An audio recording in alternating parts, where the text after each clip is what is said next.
Sooner than later, we're going to have to master this art of Zoom and live stream on YouTube and Twitter Spaces and exactly.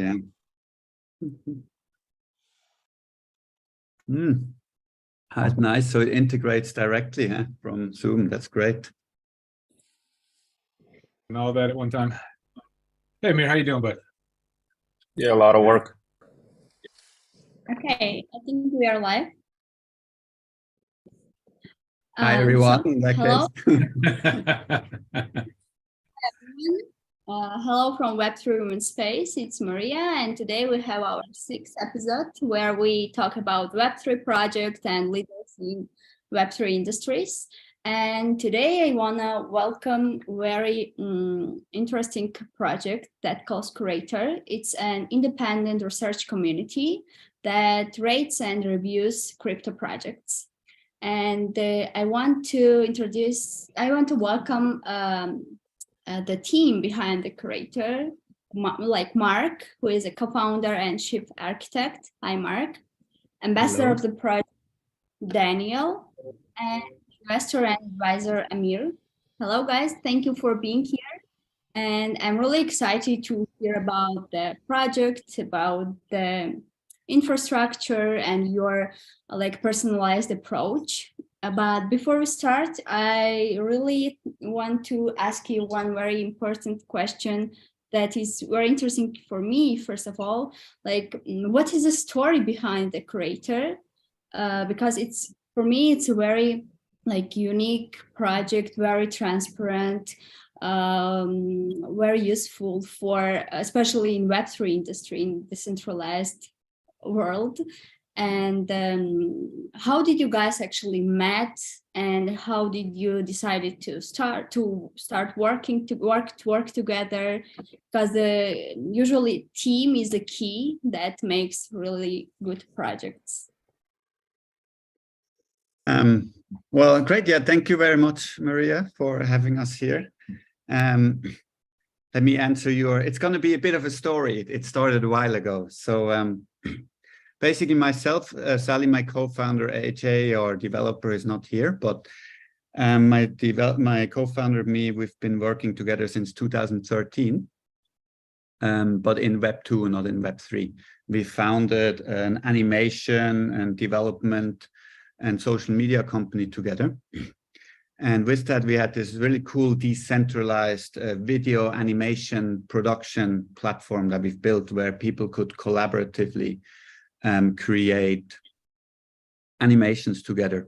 And with that, we got very popular in 2016, 2017 and onwards, and had a very cool business model where people from it was a mental health kind of content that we did, and educational content, and people from all around the world could send us their personal stories, and we would animate them and we put them on YouTube and Facebook and other channels. And it got very popular. We had 8 million subscribers in different countries, and we've had 40,000 stories submitted to us from people all around the world, and it was very meaningful business. But around 2019, 2020, we started experiencing a lot of censorship on YouTube, because a lot of our content was about, mental health things or, domestic abuse and things like that. So our content was starting to get censored, and we weren't able to do these stories anymore, even though they were so helpful for so many people and so good. So we started thinking a lot about what can we do against that. And, Web3 is something that can be done about that. And we've started developing these prototypes for alternative video platforms where it isn't an algorithm or it isn't a centralized censoring organization that controls what can be seen, but the users themselves, they would be incentivized with, they'd be called curators, right? They would get money for selecting the best content instead of an algorithm doing that. So we've been developing this, but then because I personally had quite a bit of knowledge in blockchain, I've been interested in it since 2013 as well. We've made some educational videos about it. And we were then hired by some very big blockchain projects to explain their technology with our animations. And that's where I got really deep into it. We've been working with them for over a year, and I learned everything, the ins and outs of all the technical details of blockchain. And then it struck me, because we were working with this team and they had, 150 staff, some, the ex-head of, Google development teams on their team, tens of millions in funding, and really breakthrough kind of technology that they've been working on for a while. But when they launched their token, their marketing wasn't really that good, and it was like number 900 or number 1000 or something, and then on the coin market cap ranking. And then you see other projects that are number 50 or number 200 or something like that, that are completely meaningless projects. It's like a single person, driving around with a Ferrari saying, buy my coin. And that somehow does better than these massive, meaningful projects. So that's where my co-founder and I were faced with that. And then we realized that these prototypes, these problems we had with content curation, how we can use human curated models to solve that we can use the same models for crypto, because it's the same problem. You have lots and lots of projects, kind of like content that's out there, and it's almost impossible to find the right stuff, the right ones on your own. So you need this collaborative curation where people work together to find the best ones to solve that. That is, sorry, a bit of a long story, how that came together. About a year ago, we then started to build this prototype. We called it curator.com because we had this domain and it kind of fit. And then we built it for about 9 months. And then we had a very small soft launch in late January, early February here in Phuket, where we are based. It was only 18 people there when we presented, and Dan was there, not yet Amir, but 2 people Amir who's working with were there. So out of these 18 people that were there, everyone was very excited about the project. 4 became immediate analysts on the platform and are now part of what we call the Curator Collective, which is our really core group of collaborators that are bouncing ideas, making decisions together. A month later, those 2 guys that I mentioned, I work with Amir, and together with Amir, they invited me to have another presentation in what's called Off-Chain Phuket. Then I met Amir. Amir also joined as an analyst, and now is also part of the collective. And we're just all now becoming a very tight team working together, and it's becoming more of a decentralized organization and decision-making in that sense. And that's where we're now, right? We're meeting every week. We're engaging on the platform daily through reviews. And Dan has now joined the team as well, full-time, helping to promote the platform as a chief ambassador. So step by step, it's going up and more people are coming together in a very organic manner. Yeah. Like developing in organic way is the key, I think. And thank you for your story. It's always interesting to see this transaction from traditional projects to like how they implement blockchain technology and like traditional skills from Web 2, let's say, and form some kind of really cool projects like Curator. And you mentioned that there's like there have been, and even now there is a lot of platforms like CoinDeco, CoinMarketCap, dozens of reports where users can go and read these reports and like get informed. How can I, as a user, benefit from Curator when there's so many different platforms, like reviews, and whom to validate? Like, this is probably my question. Yeah. Well, it's a CoinMarketCap. That's a little bit what I explained before, right? If you go on CoinMarketCap, the relationship between market cap and the quality of a project is not really that strong, right? So if you go on there, if you pick any random project number 80, you don't know if this is a good project or not, right? There are other ways, there are other platforms that try to analyze social mentions and things like that, but that also doesn't help you to determine the quality of the team behind a project, or the tokenomics and things like that.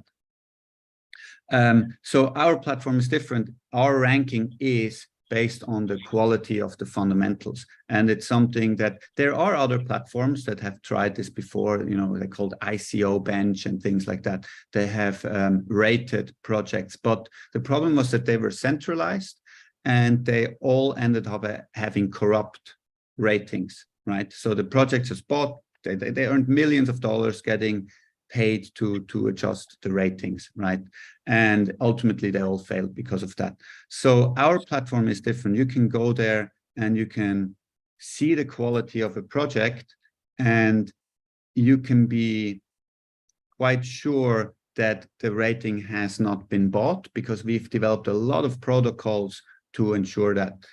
For example, it's an open community, so you could literally sign up there. You can apply to become an analyst. You need to write 5 sample reviews. Then the existing analysts will vote you in or not based on that. And once you're in, you can write reviews and ratings and things like that. But if you misbehave in a way, then the community can vote you out again. There's additional things that the more influential you get, the more of our tokens you have to stake. So let's say you end up having 1 million followers on our platform. It would be very dangerous for you to get payment to do a fake rating, because if you're caught, you lose your money that you stake, but you also get kicked off the platform and lose your 1 million followers, right? So that's very, very expensive, and you're not going to do that. So that's only a couple of really a lot. Another very important mechanism is that not all ratings have the same weight. Other people can come in and upvote reviews, and we even have something called super upvotes. So the more a review gets it gets verified by the community, and therefore it has more weight on the overall rating of a project. So it's a network of protocols that we are developing, that we have developed, that are already in there, and that we keep developing to make sure that no one can corrupt these ratings. So the end result, and sorry, that was your question, the end result is that the consumer can come and see, okay, well, what are the top rated projects? Actually, can we share the screen? Maybe it's easier for me to show this. Of course. You can share the screen.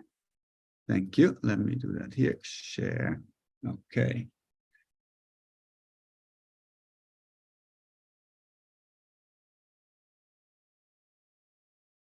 Okay, there we go. So, so basically we have different lists. When you come and you're not logged in, and let me put this over here, the list basically looks like this. And this is a ranking, so it looks very similar to CoinMarketCap or CoinGecko. But as I said, it's not based on market cap. Some projects don't even have a token yet, like Layer 0, for example, but they are ranked by this rating over here. And it doesn't mean that this rating is set in stone, right? But that's why we have a confidence letter over here. So if a project has more than 15 reviews, then it gets a confidence level of A. If it gets less, it goes down to C. For example, this one only has 7 reviews. As we're growing these letters, it will require more, in the future, maybe 50 reviews or 100 reviews from many different analysts.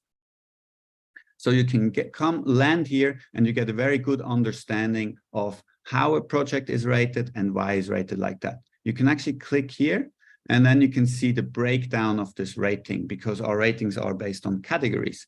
So Render Token, you can see, has 5-star on community and progress, 4-star on on-chain activity, 4.3 technology. So you really understand what is the strength of a project. You can even then rank the list by that category. So here you can see which are the ones that have 5-star tokenomics.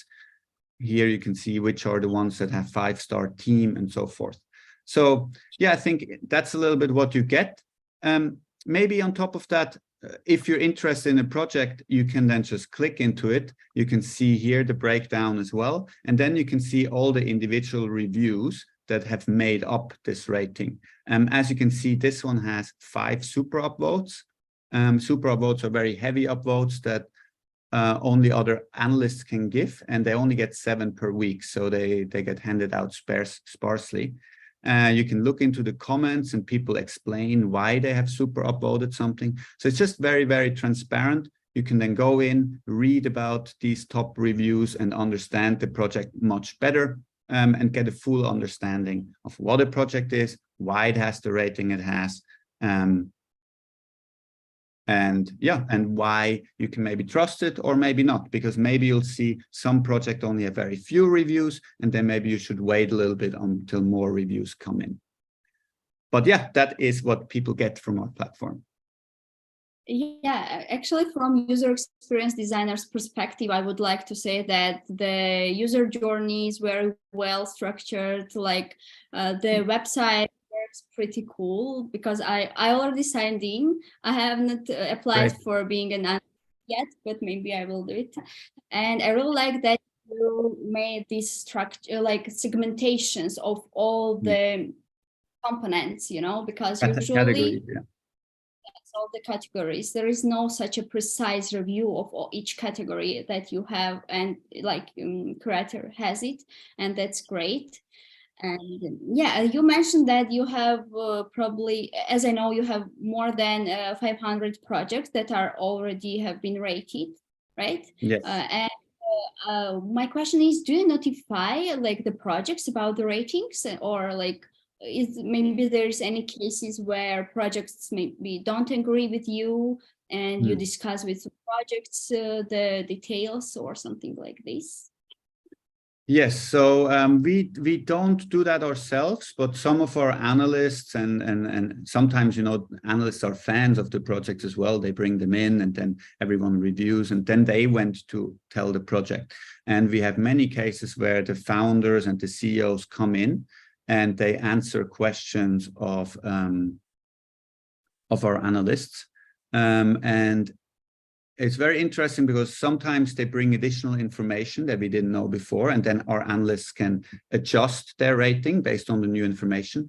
But very often they actually change their website and their presentation and things like that because of the feedback from our analysts.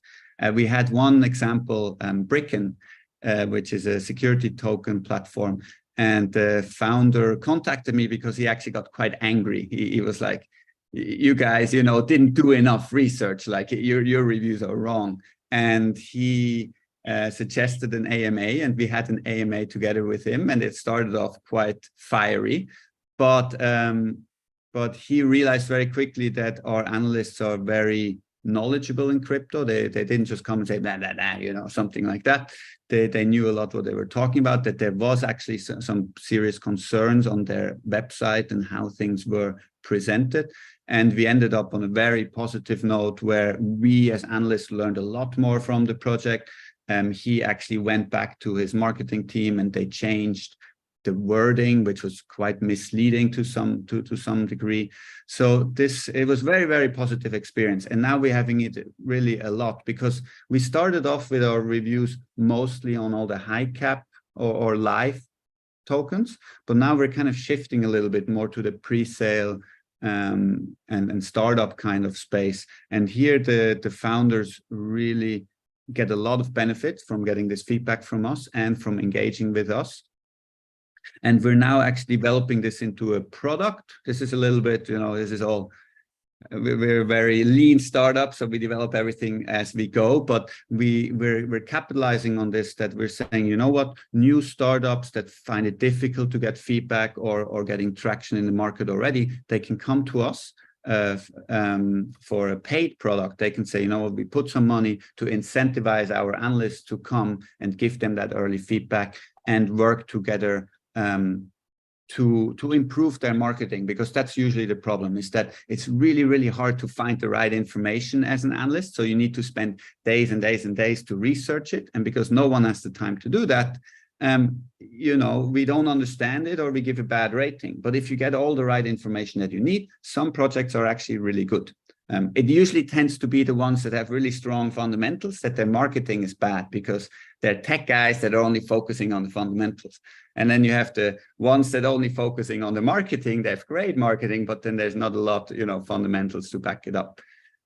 So that's a product that we are currently developing. Okay, that's great that you interact with the projects as well, and that they also are, somehow involved into the process to maybe simplify the way of like the work of analysts to explain what is behind the project, etc. And let's talk about the analysts then, because it's very interesting for like people who might want to enter the creator as an analyst, and for you as a creator, like as a project. I know that it's not that easy to become the analyst, especially in Web3 industry, and a lot of people are a bit, scared because they are not maybe familiar with the Web3 industry, but they do analytics. And what is the vetting process like? How do you handle the selection process, and how do you find a good fit for your project? So it's actually not that, it is not that scary. It's quite simple, actually. As I said in the beginning, the only thing you really need to do is you need to write 5 sample reviews, and then you can submit an application. You also should submit your bio and, some profile picture. It doesn't have to be your real picture, but then our existing analysts will vote to accept you or not. And it's just important that it's a decentralized mechanism like that we don't control it. Also, it's only, you have to be in there for 1 month before you can vote as well, just to make sure that no big group of people can come and overtake the platform. But it actually makes it easier because we break it out into these categories. Analysts don't have to review everything. Some people are very good at analyzing the community. Some are very good at analyzing the team. Some only do tokenomics. So it allows you to just do the thing that you're good at. That's one thing. Now, another thing, we have a lot of we have a lot of discussions amongst analysts. We have this weekly call on what it means to be a good review or not. But so this is a little bit my personal opinion, but we've made it purposely so that reviews can be edited for various reasons. But one of the reasons is I don't think people should spend too much time researching projects. It's really the project's job to present the information in a way that is easy to digest. So if an analyst comes in and says, oh, I looked at this for an hour or 2 hours and these are my findings, that's fine. You can do that and you can be wrong. And then other analysts who maybe know the project better, or as we said, the CEO or some representative of the project can come in and say, thank you for your review, but you've missed this and this and this information, or how about this and this and this? And that can inform the analyst, and the analyst can then adjust their rating based on that. Because the simple truth is, it takes weeks to properly research a single project. And there's thousands of projects out there. So it's simply not possible for analysts to keep doing this deep research, especially if the project makes it difficult, right? So we cannot expect from an analyst to know everything about a project all the time. So that's why this is my personal belief. The network, it's quite open how the reviews are done. The only thing that we give you is the categories. But within the categories, if you want to do it very deep or start shallow, get feedback from others, that's up to the analyst. But I'm hoping that we get a wide variety of analysts. Some people, maybe don't know so much about crypto, others know a lot more, but that we interact with each other and that we collaboratively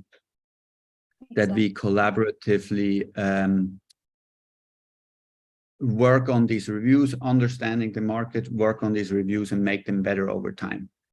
So I really would encourage anyone who has an interest in crypto to come in, give their opinion through the reviews, but be very open-minded to get feedback from the projects, from other analysts on how to improve, and really engage in discussions with everyone and have this collaborative mindset. Exactly. I think like even if you are a marketer or a project manager willing to enter Web3 industry, this is a really good fit because you can go there. You can work on probably analytics of marketing of the projects, right? Like write Yes, a review exactly. on, Marketing. and at the same time learn from the other analysts like about tokenomics, about blockchain technology, etc. And it's like a win-win situation, and that's great. I agree on the thing that you said, that projects should communicate very clear their messages and their positioning on the market, so it's easy for the analysts or users to understand what project really does. And that's definitely true. And talking about the motivation, like what is the business model of Creator in case of like, how do you motivate analysts to research and leave on, like, this is one question. And another one is, how do you motivate maybe users or how to you go to your end user to and how they read their, how it works. Okay. Yeah, so I think we have we're very early still, right? And so we have a kind of a staged approach how we want to grow. The first focus for us is really analysts, to get lots of analysts on board, to review a lot of projects. And once we get to the maybe, now we have about 550 projects reviewed. Once we get to about 1,000, I think that's when we will start our push to the general public to say, hey, we have all these great reviews, come in and consume them, right? So the benefit for the public, I think, is very clear. They can just come and they can easily find the best crypto projects. So our focus is really on the analysts. The obvious benefit or the obvious incentive they get is our token. So we create a token similar to Bitcoin. We release about 1 million tokens per week. It's basically 100 tokens per minute that we release. And then 75% of those are awarded to analysts and 25% go to our treasury to run the operation of that. There are some additional tokens for pre-sale and things like that. But that's the basic, the most of it. Now, the way analysts earn is we want to incentivize high quality reviews. The way we do that, it's a little bit complicated, but during the week, people don't get tokens directly, they get points. They get, a few points for writing a review, and then they generally get more points when they get a super upvote and stuff like that. So the more you interact, the more you write, the more people upvote your reviews, the more points you get. And then at the end of the week, we take those 750,000 tokens and that go to analysts, and then we divide them up to the analysts based on the amount of points that they got. So if you have earned 300 points this week and I earned 100, you get 75% of them, I get 25%. Now, you don't get these tokens immediately, and here, these are again, these security protocols that we have in place. We hold them for a 1 week period. And during that time, anyone can come in and scrutinize. All the earnings are, every transaction is listed in our Explorer, basically. Anyone can come and scrutinize that and flag any kind of potential misuse, if they think someone hired a bunch of people to upvote their posts or stuff like that. So we leave it for 1 week. That allows everyone to flag a potential bad transaction. And then at the end of that second week, then you get your points convert into tokens, and then your points start at 0 the next day, the next Monday, and then you start again. So that's that monetary part. I'll get a little bit later to why the token has value, because you asked about the business model, right? But the second part that I want to emphasize is we're developing more and more features that incentivize analysts besides the monetary incentive. So for example, we have this kind of workspace that is not public, that is just amongst the analysts, which we call the spotlight.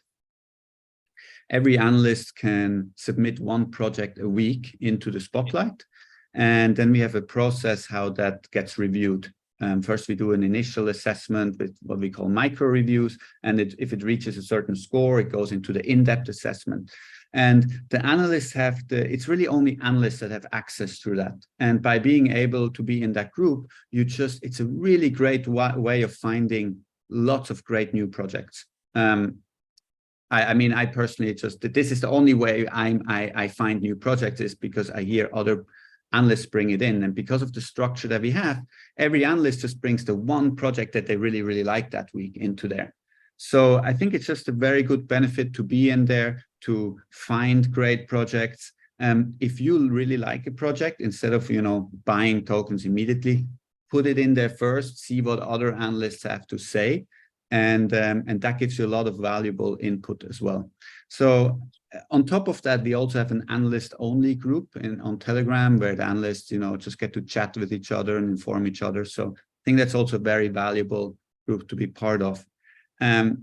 Now, the next thing is a very early thing that we just kind of discussed in our last collective, but everyone is quite excited about this, is that we're planning to create analyst profiles from their reviews. And that should help analysts also, to basically, get hired, or to get great collaborations, that people can come and see your curator profile, and then they can see, oh, you're a very highly rated tokenomics specialist. Then they can see your most highly rated reviews. We are already on our platform. Amir can attest to that, right? Already on our platform, our analysts are starting to collaborate with outside clients and work with each other and getting each other jobs. So that's a third benefit, the kind of an analyst marketplace that we're thinking about building, and giving analysts this way to benefit as well. And that's the channel benefit. Do you have some questions, or should I jump right into the business model that you asked me? Actually, I just wanted to add that it's a great platform, not only for analysts or for the people who want to see the project and the review of the project, but for the projects like at the early stage, when they want to develop like the structure, the business model, to see like what are the ecosystem in Web3, like who are their competitors, how to like implement the solutions, how to stand out on the market. So that's a great as well. So yeah, I just thought about this. So I fully agree. We want, actually, one of our very early slogans, which we end up changing, was that we are the front page of crypto. But that's a little bit our goal in the end, that you can go there and it's a very clear description of what everything is. We are not there yet. That's why we didn't want to go with that slogan yet. But that is a little bit our goal towards the end. The power of small steps always works. Exactly. Yes. Yeah. So then should I talk about the business model, or? Okay.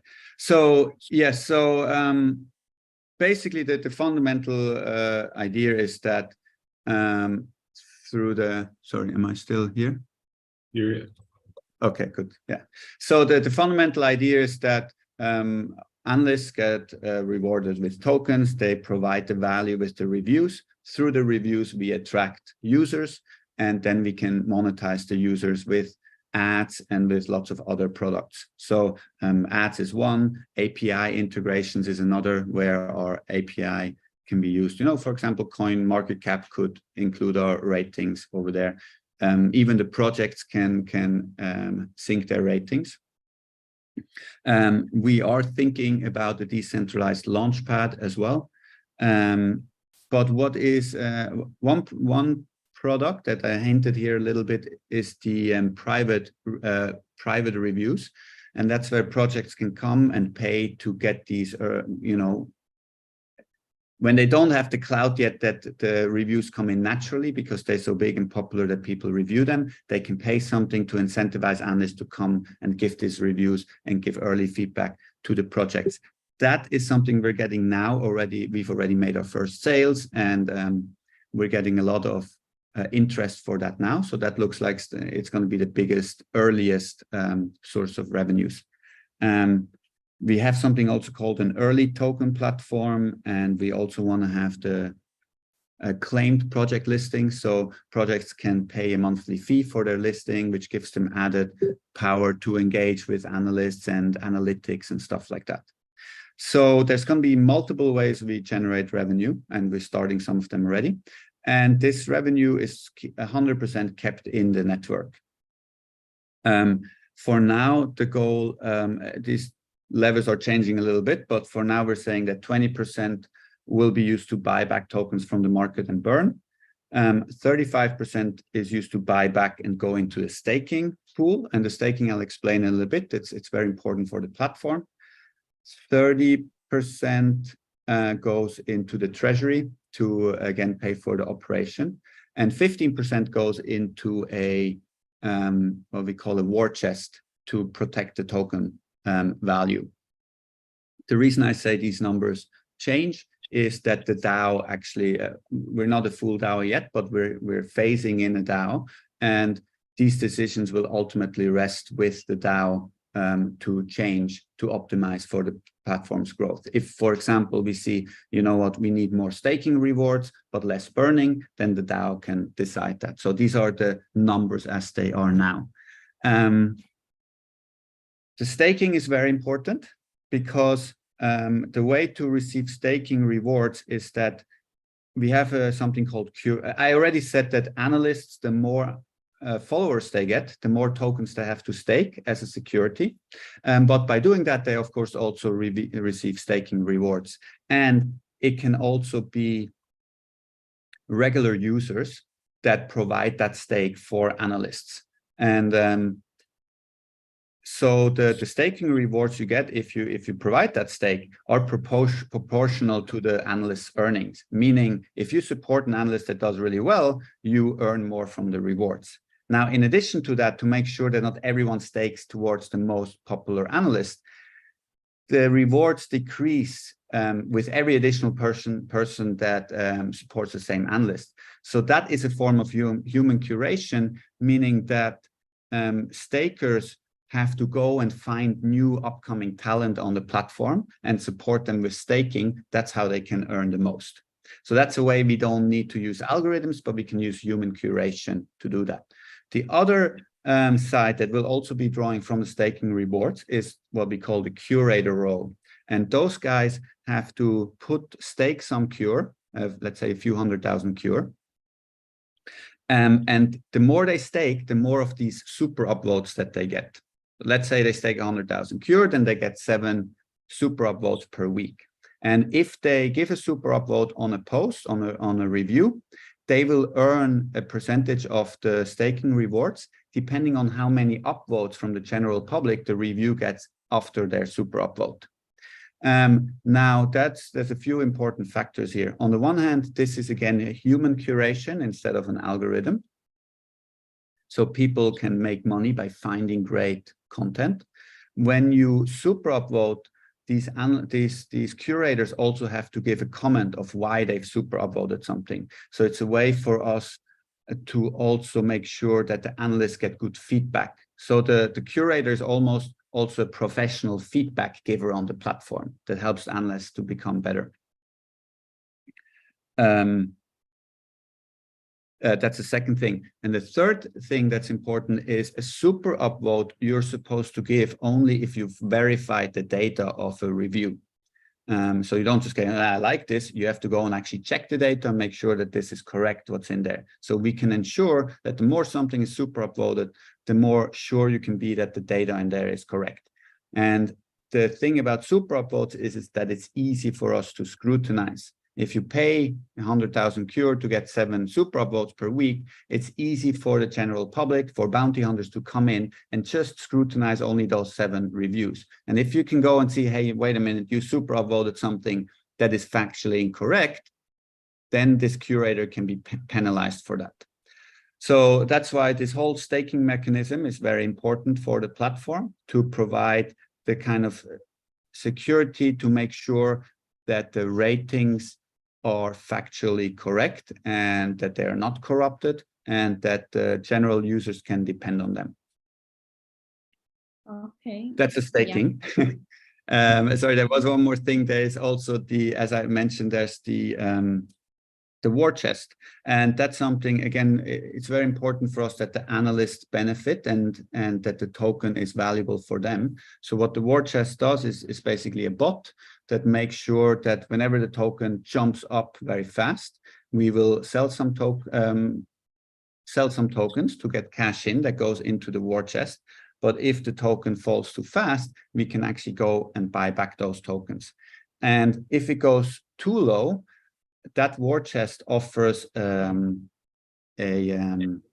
floor price of the tokens only for analysts, so not for the general public, but the analysts can always come and exchange their last 3 months of earnings at a fixed rate to make sure if the token falls too low, that they can still go on and earn from writing reviews, because that will allow our network to survive even if there is a big crash or something like that. Those are all the components. Okay, Mark, thank you. Like, very precise answer. And I think before I move to another question, I would like to ask Amir or Dan, what are, like, how do they see Cyrator for, like, their perspective? And maybe we start with Dan, and after we will move to more like talking about VC and angel investors, and this question will be to Amir. So Okay, Dan, what exactly was the question? Actually, my question was, as you as an ambassador of the Cyrator, what do you see, like, what is the mission and vision of the project? And of course, we all see like that this project really concentrates on like it's very transparent, it's very clear, and it gives opportunity for analysts and for end users to understand the Web3 industry. So my question will be like as an ambassador of the project, what the potential do you see in Cyrator? All right, I guess I won't be as long as Mark, but I will give a little bit of a backstory. I was working on the project. I started another project where we were investing in a lot in pre-sales and IDOs, launchpads. And in the bear market that we just had, I figured, I need to look into something else that wasn't working. So I started to look into developing an OTC marketplace for pre-sale. And one of my problems was I needed to educate people that didn't know about projects. And I thought, how am I going to do this? And that, just in real simple terms, like Wikipedia of model kind of popped in my head. Let's have a whole bunch of people say this is good, then it's good. And I was one of the people that were lucky enough to see Mark, and I was watching Mark, and obviously he's brilliant. And I'm like, oh my gosh, I felt like somebody was in my head just relaying all the things that I was needing to have, for my project. And I immediately decided to just put my project on the back burner. And I said, Mark, I want to come on as an analyst. We met in person over some coffee, and he critiqued my 5 reviews, which were terrible. Actually had to rewrite them all, delete one of them, and came on board there. And quite honestly, it's been the best thing to happen to me. I'm blessed to have met him and to be part of this. I go around saying that Mark and his partner AJ, his co-founder, these guys are brilliant. They, obviously you touched on the design a little bit. I think AJ is extremely talented in there. I've never met a better developer that continues to add content to the site. We just added this confidence score. It's not crowded, it's not busy, it's easy to digest. And then Mark has got so many ideas, it's hard for him to just, he gets excited, he can articulate these all day long. I just like to spread the word, right? It's, that's my job. I'm excited, and I go out, and what I think this is going to do, and to answer your question more directly, I have a problem with all of these influencers, the way the social economics works, that you have a KOL out there that is getting paid by a project to shill it and has, thousands of followers on Twitter and Telegram, and all they do is push the crap that goes out there, and it's of no value. People lose money. Now, here comes a solution. And I hope a year or two from now, those guys are out of business, right? They're not going to have a voice because everybody's going to come to Curator to find out what a good project is and trust that we have this decentralized platform, and it really does work. I'll post something I'm evangelist about and I put 5 stars on it. Somebody else will come and give it 1 star, and that's okay as long as it's factually correct, as Mark says, right? As long as 1 + 1 = 2, you can not like it and I can like it, and eventually, as we all put reviews on it, the truth comes out and the confidence level goes up, and somebody can come along and read through this and get an understanding of the project, and it's beautiful. It's really. I commend Mark. And the other thing I'd say before I turn it over to Amir, what I wanted to do with my project and what I admire so much here is he bootstrapped this, right? There's 2 terms he doesn't use enough, in my opinion, but proof of concept. This thing, he went on the limb. He built this. He ran this for weeks, months, wrote hundreds of reviews himself to prove that this could work. And you don't see that in this space. You see a bunch of people that go out and collect money and never even deliver, right? Or even what's on paper looks fishy. Mark did just the opposite. He's like, I'm not going to do that. I'm going to build this, and then I'm going to talk about it, and then I'm going to describe it. So proof of concept. And then the other thing you've heard him describe, I wrap it all up, it's proof of curation. All of his magic that he has from the human curation and why this is successful. It's amazing. I'm just blessed to be on the team and to be here to talk about it. And with that, I'll turn it over to Amir. Let him give you his pitch. Yeah, thanks a lot, Dan. And to give it a background story, I met Tomas and Nick back in Georgia, where we were staying almost 3 months and discussing about the ideas, how we're going to merge together, and acquisition of their team. And then there was a key team member in Thailand, in Phuket. That was Ilya. So we decided to go to Phuket to sit down and talk how we're going to build our startup. And we were developing a couple of ideas in-house. And then I was invited by Tomas and Ilya to come over to the place called Drink & Co. That's when I met Dan for the first time. I met you, Mark. And then Patrick was given the talk about the tokenomics and the trading bots, which was kind of difficult for me to understand. But as Ilya gave me the background story about Mark's idea, I haven't seen him being that excited for a long time, even though we spoke online multiple times. And then I had an idea. I said, if you are that fascinated with the Mark's idea, what if we organize the event? We're going to bring him over. We're going to get Dan over and a number of other speakers and let him go ahead and tell the story. So we organized this a quick event in one of the villas, and Mark came over, and he told the story that I bought. I think one of the story that was memorable that I wrote in my article is the 1929 Great Depression in America. And then he gave an example about the Peter Thiel when he invested into Facebook and how generic public was not allowed to invest into Facebook, and this limited or so-called accredited investors were allowed to invest and make billions once company was listed on the IPO. And as he gave that example, and then talking about the idea of the curator, how it's going to empower average Joe to understand. And then I was looking into CoinGecko, trying to figure out, and CoinMarketCap, trying to figure out if the users are leaving the comments or not. No, people were just shilling the products or projects. But Curator had that kind of interesting approach where I was educating myself. And the more I looked at the Mark's reviews and Ilya's reviews and Tomas' reviews and the Nick's reviews, I could spot weaknesses that I had in my sort of analysis. And I started understanding the strategic mistakes that I made when I was investing myself. And that was a very moment when I said, just like what Dan said, to get the influencers out of business, just like Amazon replaced the libraries or the bookstores, I think Curator is going that direction.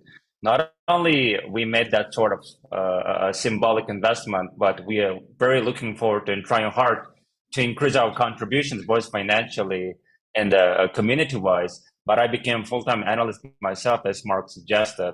And till this day, I use Curator on daily basis, 2 hours a day, reading the analysis of these people that are living the reviews, educating myself, trying my best to join the analyst weekly calls. And I'm very grateful, just like Dan said, to be part of a team. And this is not the a moment when you are motivated by financial incentives. This is the moment when you are motivated because it's making the history. It's going to disrupt the industry upside down. And the proof of concept that they mentioned about Mark, that he spent maybe, I don't know, months of your time, Mark, that you spent writing so many reviews, and probably 9 months, as you said, you spend on developing product. I haven't seen people working that hard. And that would sort of motivated me. And I said, look, I'm going to give up a number of opportunities that I had on the table. I'm going to bring all our portfolio companies to get analyzed before we make investments in the future. And that's how we are changing our way of investing, especially in pre-seed investments. So this is the sort of background story, how we got together. Nice. Very nice.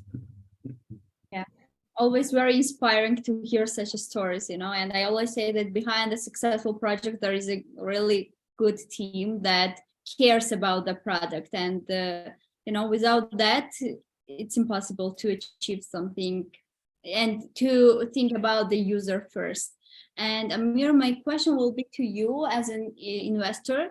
I want to ask you, like, what is the motivation of VCs or angel investors to become a part of Cyrator? What motivates them? There are so many examples that I can talk from my perspective. My first motivation is to educate myself.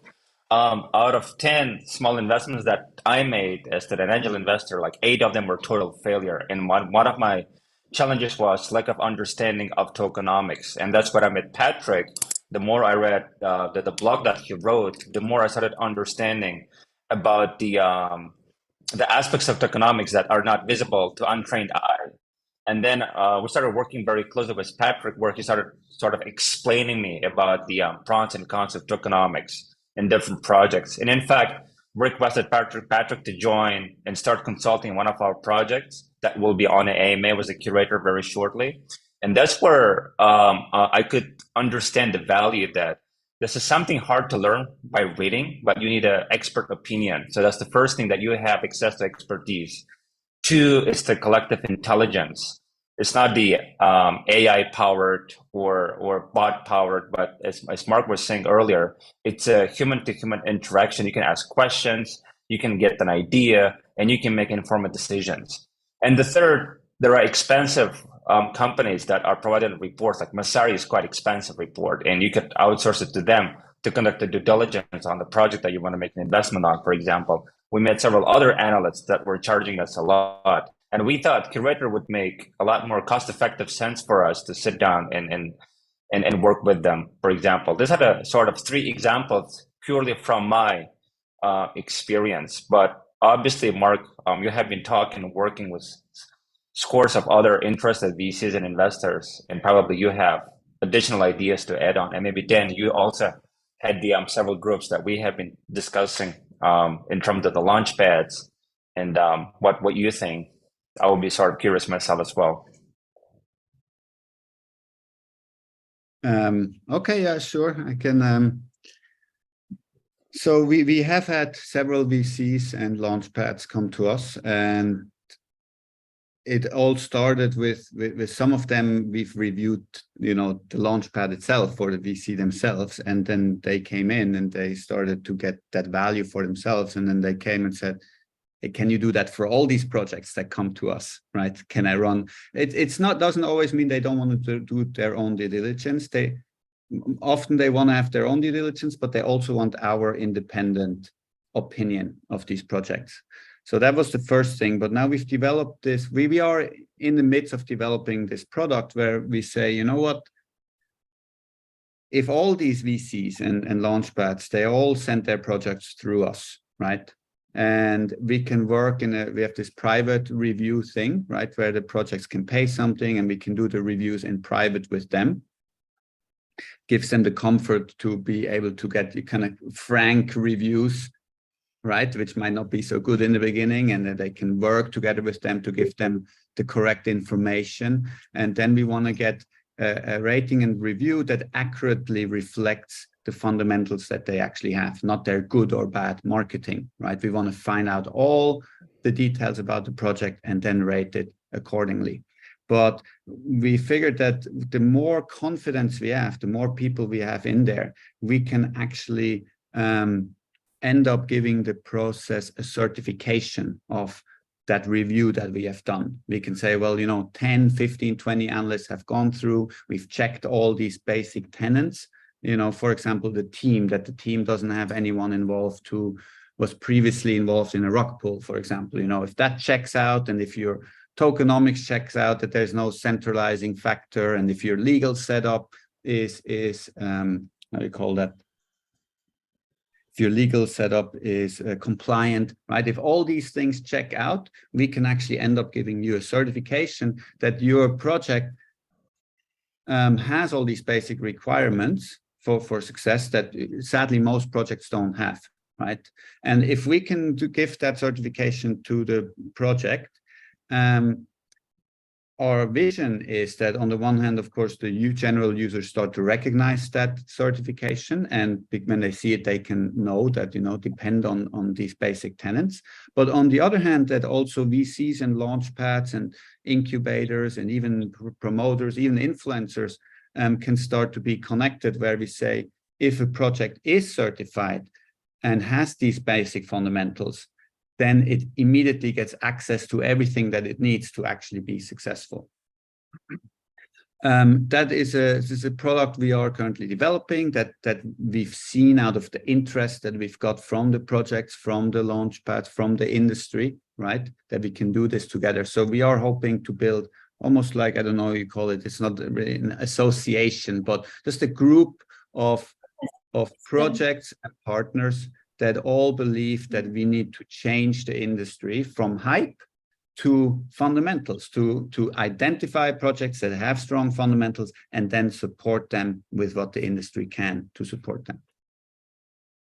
Exactly, like to create an ecosystem where you implement something, like from hype to implementation, I think. And that's yes, great. Very good, exactly.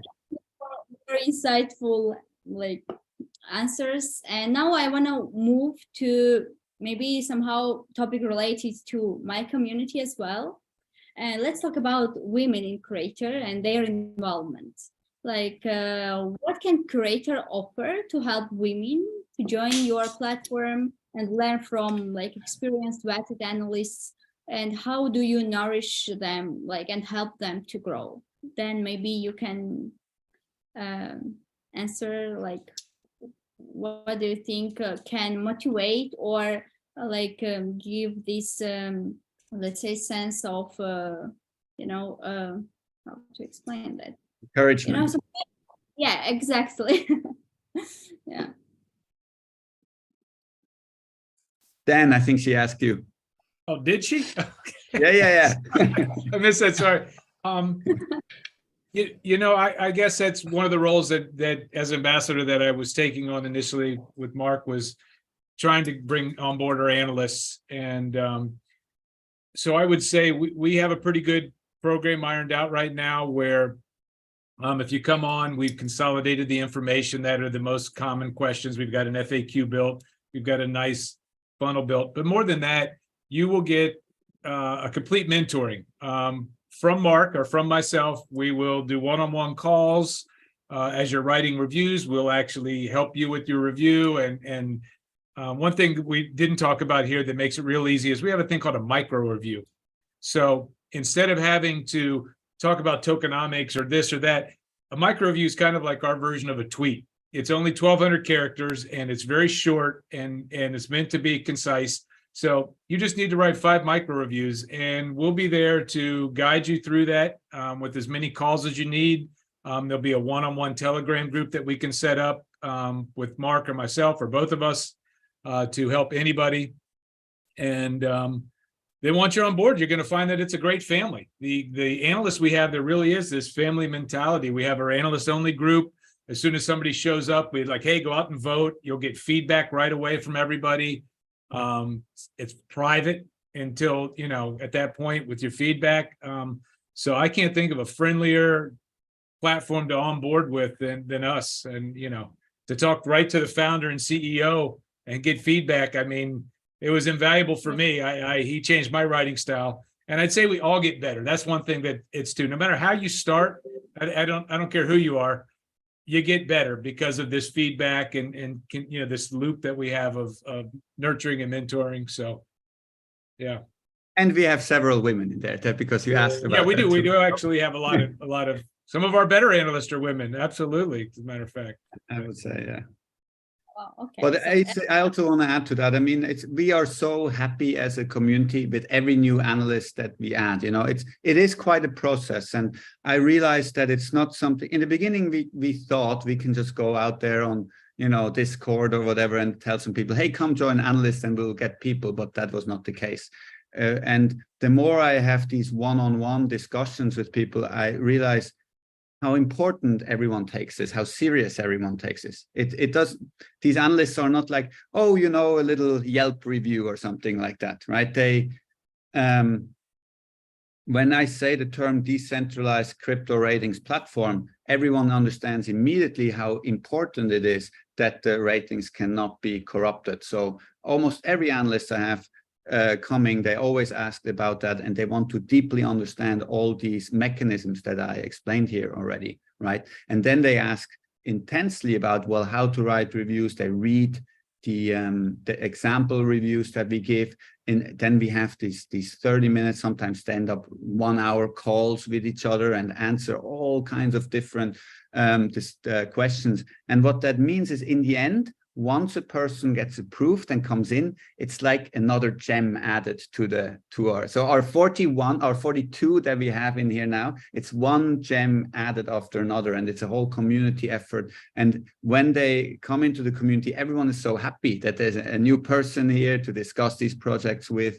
to help us find new projects, because everyone keeps bringing these great projects into the community. Even if they get shut down in the end, it's much better than having to go scour the web yourself for these projects to get them handpicked by those analysts. So we're really building a very strong community. You can actually go on Curator and you can see the reviews of Curator on Curator, and there's quite a few about the community, and that's when you can see analysts who came in and then they express their feelings about the community. And I'm very happy to say that we have a 5-star rating in the community category.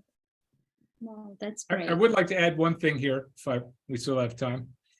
Sure. There was a new term I came across the other day called dog fooding, and I don't know how many people have picked this term up, but it was referenced at I think Open ETH in Denver, and it goes to what Amir said. Like, I am exactly like Amir. I am on this site using it as a user, not as an analyst, but as a user, because I'm so thrilled with what the other analysts are coming up with, and the gamification of being, you know, that Mark's building in. We've got these layers that are these levels that analysts will go through. It's exciting. It's fun. Like, I know this is going to be successful because I want to do it just to use the platform, regardless of being rewarded. It's got so much value, and it's just amazing. So, you know, as people come on, we'll make it as easy as we can, and we'll handhold as many people as we can. But once they're there, I think everybody is just so happy they made it. It's great. Another gem, as Mark says. Yeah, Maria, given your involvement and direct contribution within the female Web3 community, I think from our perspective, collectively speaking, Curator's perspective, this is a great opportunity to become our ambassador. So you could be one of us, one of the great exemplar of the Curator. Yeah, come on board. Cordially invited. Yes. Yeah. One-on-one calls, whatever you need. I mean, the product resonates with me a lot, and I just wanted to add, thank you for inviting me on board. I am almost there, I think. And I think what makes the Curator really, my Apple Watch is answering my pleasure. It doesn't lie.